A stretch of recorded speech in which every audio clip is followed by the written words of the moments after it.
Dzisiaj idziemy do zoo. Tego nad Wisłą. Oczywiście odwiedzimy to, co nas interesuje najbardziej, czyli pawilon akwarystyczny.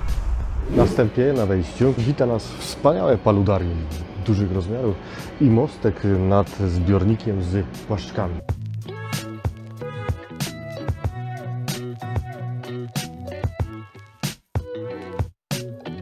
Następnie chyba marzenie każdego akwarysty roślinnego, zbiornik, który jest ogromnych rozmiarów. Jeżeli chodzi o jego długość, to ma on już 11 metrów długości.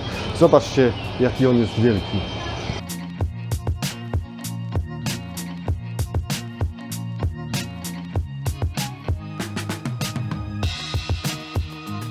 A jeżeli chodzi o pojemność pod kątem ilości wody, to jest tutaj około 30 000 litrów wody w obiegu. Specjalnie podając pojemność akwarium, powiedziałem Wam, ile jest tam całkowitej wody w obiegu, aby pokazać ogrom tej filtracji, która stanowi tutaj niewiele mniej niż pojemność samego zbiornika. Dokładne wymiary tego rośliniaka to 11 metrów na 1 metr na 1,70 cm, co daje nam pojemność samego, powiedzmy, szkła 18 700 litrów. Akwarium uznawane jest za jedne z dłuższych w Europie.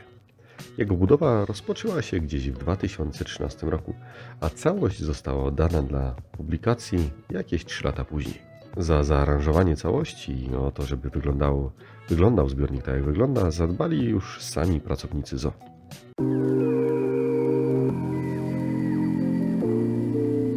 Przed chwilą udało mi się porozmawiać z jednym z pracowników, z panem Grzegorzem, którego serdecznie pozdrawiam. Opowiedział mi i oprowadził mnie tutaj po całości, po całym zapleczu i po wszystkim ciekawie mi o wszystkim opowiedział, także za chwileczkę Wam również będę mógł to przedstawić, w jaki sposób to całość tutaj funkcjonuje. W akwarium, mimo tego, że ono jest ogromnych rozmiarów, nie widać za bardzo braków, niedoborów po roślinach. Nawożenie zostało dobrane specjalnie do tych roślin, do tego zbiornika i że się sprawdza, no to jest cały czas stosowane.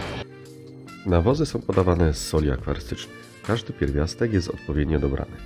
Z uwagi na dobrą stabilizację nie ma potrzeby, aby robić tutaj systematyczne testy wody. Są one wykonywane jedynie wtedy, gdy pracownicy zauważą jakieś nieprawidłowości bądź coś wzbudzi po prostu ich niepokój.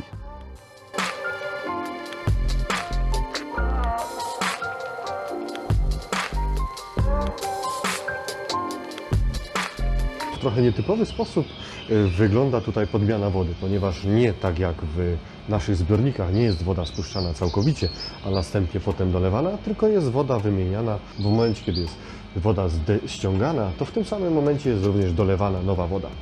Sposób, w jaki jest wykonywana podmianka, zapobiega obniżeniu się tafli wody, dzięki czemu nie trzeba się martwić ewentualnymi szkodami. W akwarium znajduje się wiele gatunków ryb. Część z nich bardzo popularnych w naszym hobby. Zbiornik przedstawia środowisko dżungli Ameryki Południowej. Większość gatunków jest małych rozmiarów, co dodatkowo podkreśla wielkość zbiornika. Bajecznie wygląda, jak ryby przemykają pomiędzy zaroślami.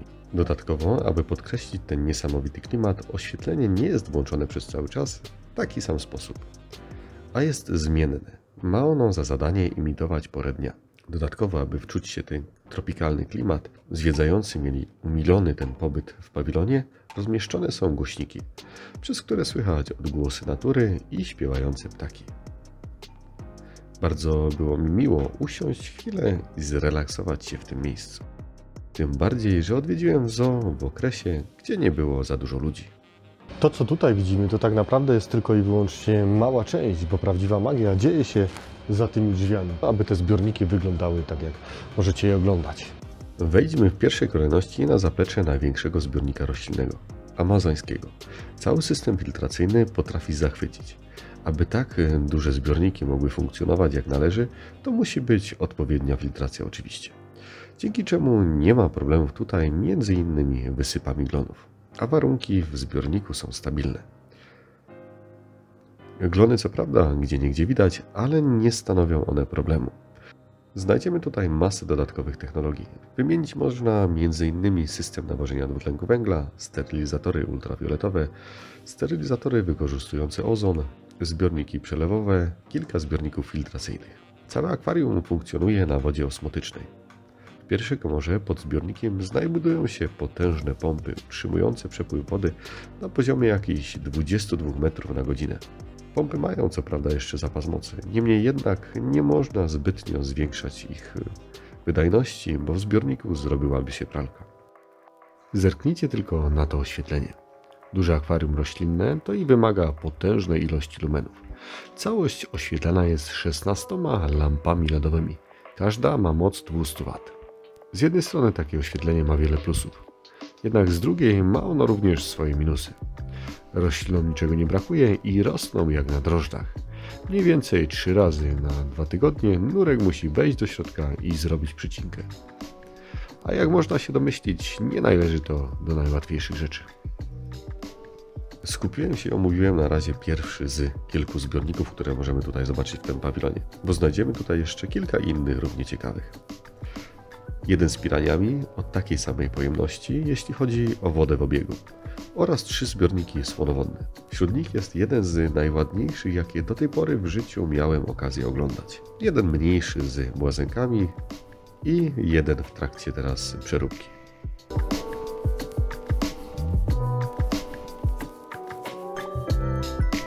Drugi największy zbiornik to ten z piraniami.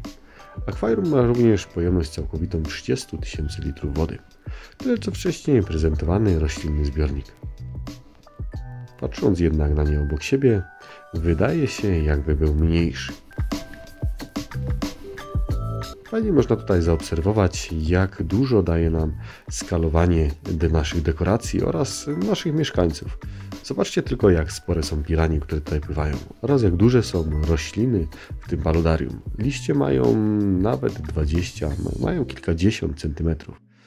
Gdy w przeciwieństwie do tego, co mamy w tym drugim zbiorniku, tam mają listki po kilka centymetrów, a ryby również nie przekraczają zazwyczaj 5. Dieta wszystkich mieszkańców jest dostosowana do ich potrzeb. Piranie głównie mają dietę składającą się z ryb, ale podawane są im również owoce morza oraz kurze serca. Gdyby ktoś był ciekaw takiego widowiska, to w zoo są stałe godziny karmień pokazowych. Odbywają się one 3 razy w tygodniu, a ich godziny możecie sprawdzić na stronie internetowej zoo.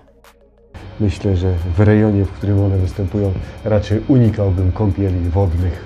Na zapleczu tego zbiornika jest trochę więcej miejsca. Na wstępie ogromna stacja uwzględniania wody RO. Dużo pustych szkieł, pewnie używanych m.in. w razie potrzeby do odseparowania jakichś ryb, czy też może przed wprowadzaniem nowych do zbiorników. Tak jak wcześniej, ogromna ilość orurowań, zbiorniki na media filtracyjne, to te niebieskie, oraz na samym końcu przedział pompowy.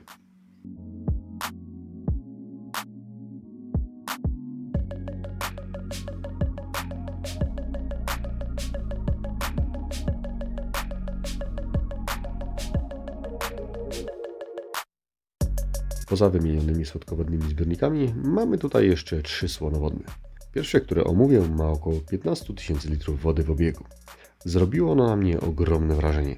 Akwarium z rafą koralową. Śmiało mogę powiedzieć, że jest to najładniejsze akwarium morskie, jakie miałem do tej pory okazję oglądać. Bardzo mi się podobają te ukwiały kołyszące się w toni wodnej. Największe wrażenie zrobiła chyba mnie ich ilość. Wiadomo, że tego typu życie nie rośnie w takim tempie jak rośliny w zbiornikach słodkowodnych. A tutaj całość jest tak mocno gęsto porośnięta. Jeszcze dodatkowo te bajkowe kolory. Cudeńko. Oglądając ten zbiornik, aż chce się posiadać taki w domu. Tylko myślę, że na coś takiego w chwili obecnej jeszcze nie jestem gotowy. Ale kto wie, wszystko przede mną. O dziwo największym problemem w utrzymaniu całości była wielkość tych zbiorników, które są w pawilonie, bo praktycznie do każdej pracy trzeba wejść do środka. Jednak akwarium słodkowodne, na które teraz patrzymy, nie wymaga tyle pracy, tak przynajmniej mi się wydaje, co wcześniej pokazywany zbiornik roślinny. Raz posadzone korale zostają już na swoim miejscu na stałe. Korale przestawiane są jedynie w przypadku zagrożenia, kiedy na przykład jeden z nich rozrośnie się tak mocno, że zaczną one na siebie nachodzić, a ich oddziaływanie wzajemne będzie miało negatywne skutki dla jednego z nich. Tutaj również pozwiedzałem zaplecze. Jednak ciężko było z tyłu porozmawiać, bo całość sprzętu filtracji działała na tyle głośno, że cały czas nas zakłócała. Znajdują się tutaj filtry piaskowe, przelewowe, odpieniacze, dwutlenek węgla do reaktora wapiennego, spora ilość soli oraz wiele innego oprzyrządowania, dzięki któremu te zbiorniki wyglądają tak pięknie. Rzuciłem okiem tutaj na ten największy zbiornik. Świeci tam kilka lamp i najmocniejsze mają moc 200 W. Przy wyjściu z pawilonu znajdują się dwa najmniejsze zbiorniki słonowodne. Jeden z prezentacją, z mieszkańcami, którzy są chyba najbardziej rozpoznawani, jeżeli chodzi o ryby właśnie słonowodne. Błazenek, czyli tak pospolicie zwany Nemo. Myślę, że jest to propozycja dla najmłodszych odwiedzających, bo wydaje mi się, że przystaną i ucieszą się, że zobaczyli tą swoją postać z bajki na żywo. Wróćmy na chwilę na sam początek. Znajduje się tam jeszcze zbiornik z płaszczkami. Co prawda o nim wspomniałem, ale nie wspomniałem, gdzie znajdują się media filtracyjne, a zostały one bardzo ładnie schowane. Ciekaw jestem, czy ktoś z Was by się domyślił. Schowane są one tutaj za zieloną ścianą. I system filtracyjny, tutaj całość tego sprzętu do tego zbiornika wygląda mniej więcej podobnie jak w poprzednich przypadkach, tylko jest troszeczkę mniejszy. Jeśli będziecie w pobliżu warszawskiego zoo i będziecie dysponowali wolnym czasem, to polecam Wam odwiedzić to miejsce. W przyszłości, jak będę miał możliwość, to na pewno znów tam zajrzę. Dajcie znać, czy ciekawią Was takie serie i czy chcecie, abym częściej starał się odwiedzać tego typu miejsca. Oczywiście nie zapomnijcie o łapce w górę. Będzie to dla mnie taki wyznacznik. Pozdrawiam Was wszystkich serdecznie, hej!